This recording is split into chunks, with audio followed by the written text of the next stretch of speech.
എനിക്കും നിങ്ങൾക്കും കുറച്ച് കുറവുകളുണ്ട്.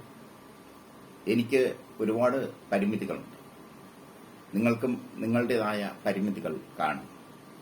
നമ്മുടെ കുറവുകൾ മാറ്റാനായി, നമ്മുടെ പരിമിതികൾ മാറ്റാനായി ഭാരതത്തിന്റെ ആചാര്യനായ ചാണക്യൻ 10 കാര്യങ്ങൾ പറയുന്നു. ഈ 10 കാര്യങ്ങൾ എനിക്കും നിങ്ങൾക്കും ഉണ്ടെങ്കിൽ നമ്മൾ ഒരിക്കലും ജീവിതത്തിൽ പുരോഗമനപരമായി മുന്നേറില്ല എന്നാണ് ചാണക്യൻ പറയുന്നത്. വായനക്കാർക്കായി ചാണക്യൻ പറഞ്ഞ 10 കാര്യങ്ങൾ ഞാൻ പങ്കുവയ്ക്കുന്നു. ഈ ശീലങ്ങൾ എനിക്കും നിങ്ങൾക്കും ഉണ്ടാകാം. ഉണ്ടെങ്കിൽ അത് മാറ്റേണ്ടത് അനിവാര്യതയുമാണ്. ചാണക്യൻ പറയുന്ന ആദ്യത്തെ കാര്യം വാഗ്ദാനം പാലിക്കാതിരിക്കുക എന്നതാണ്. നമ്മൾ ഒരാൾക്ക് ഒരു വാഗ്ദാനം കൊടുത്താൽ അത് പാലിക്കണം. പാലിക്കാൻ കഴിയുന്ന വാഗ്ദാനം മാത്രമേ കൊടുക്കാവൂ. വാഗ്ദാനം പാലിക്കാൻ കഴിയാത്തവൻ സമൂഹത്തിൽ ഒന്നുമല്ലാതായി മാറും. രാജാവായാലും പ്രജകളായാലും വാഗ്ദാനം പാലിക്കണം എന്നാണ് ചാണക്യൻ പറഞ്ഞിരിക്കുന്നത്. രണ്ടാമതായി അദ്ദേഹം പറയുന്നത് ഉത്തരവാദിത്വത്തിൽ നിന്ന് ഒഴിഞ്ഞു മാറുക എന്നതാണ്. ചുമതലകളും ഉത്തരവാദിത്വവും ഏറ്റെടുക്കാതിരിക്കുക. അങ്ങനെയുള്ളവരെ എല്ലാവരും അകറ്റും. സമൂഹത്തിൽ അവർക്ക് ഒരു സ്ഥാനവും ലഭിക്കില്ല. ഉറ്റ സ്നേഹിതന്മാർ പോലും അവരെ അംഗീകരിക്കില്ല. അവർക്ക് ജീവിത വിജയം ഉണ്ടാകില്ല. മൂന്നാമതായി ചാണക്യൻ പറയുന്നത് നീതിരഹിതമായി പക്ഷം ചേരരുത് എന്നാണ്. നീതിക്ക് വേണ്ടി മാത്രം നിലകൊള്ളണം. അനീതിക്ക് വേണ്ടി നമ്മൾ നിലകൊള്ളരുത്.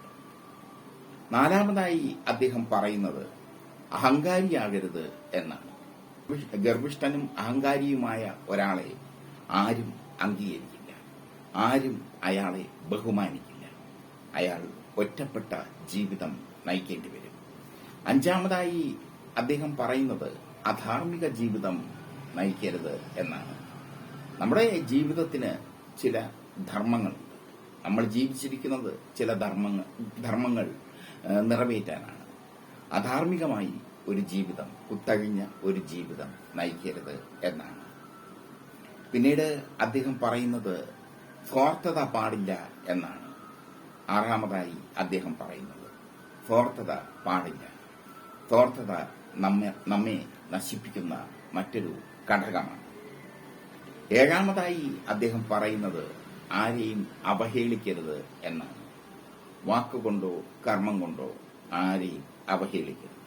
അവഹേളനം ആരും ഓർക്കില്ല. അവഹേളിക്കുന്നവൻ ഒറ്റപ്പെട്ടു പോകും. എട്ടാമതായി അദ്ദേഹം പറയുന്നത് വ്യക്തി ശുചിത്വം പാലിക്കാത്തവനെ ആരും അംഗീകരിക്കില്ല എന്നാണ്. വൃത്തിയില്ലായ്മ അത് വലിയൊരു കുഴപ്പമാണ്. അങ്ങനെയുള്ളവരെ ആരും അംഗീകരിക്കില്ല. ഒമ്പതാമതായി അദ്ദേഹം പറയുന്നത് വികാരത്തെ നിയന്ത്രിക്കാനാവാത്തവൻ പരാജയപ്പെട്ടു പോകും എന്നാണ്. മുൻകോപം, കാമാസക്തി ഇതൊക്കെ നിയന്ത്രിക്കണം. ഇതൊന്നും നിയന്ത്രിക്കാൻ സാധിക്കാത്തവൻ പരാജയപ്പെട്ടു. പത്താമതായി അദ്ദേഹം പറയുന്നത് അസൂയ പാടില്ല എന്നതാണ്. അസൂയ, പരദൂഷണം എന്നിവയൊന്നും പാടില്ല. അസൂയയുള്ളവന് ഒരിക്കലും മുന്നോട്ട് പോകാൻ പറ്റില്ല. ഇതാണ് ചാണക്യൻ നമുക്ക് പകർന്നു തരുന്ന 10 സൂക്തങ്ങൾ. ഈ സൂക്തങ്ങൾ പ്രേക്ഷകർക്ക് അറിയാമായിരിക്കാം. എന്നാലും ഞാൻ ഇത് അറിഞ്ഞുകൂടാത്ത പ്രേക്ഷകർക്ക് വേണ്ടി പങ്കുവയ്ക്കാം.